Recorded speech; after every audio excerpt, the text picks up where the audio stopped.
தண்ணீரில் மீன்கள் வாழும், கண்ணீரில் காதல் வாழும். கூடல்கள் எல்லாம் தேடல்கள் தானே. பசியார பார்வை போதும், பரிமாற வார்த்தை போதும்.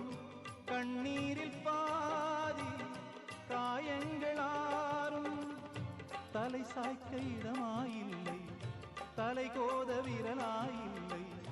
இளங்காற்று வரவாயில்லை, இளைப்பாறு பரவாயில்லை. நம்பிக்கையே நல்லது, எறும்புக்கும் வாழ்க்கை உள்ளது. அகரம் இப்போ சிகரம் ஆச்சு, தகரம் இப்போ தங்கம் ஆச்சு. காட்டு மூங்கில் பாட்டு பாடும் புல்லாங்குழலாச்சு. சங்கீதமே சந்நிதி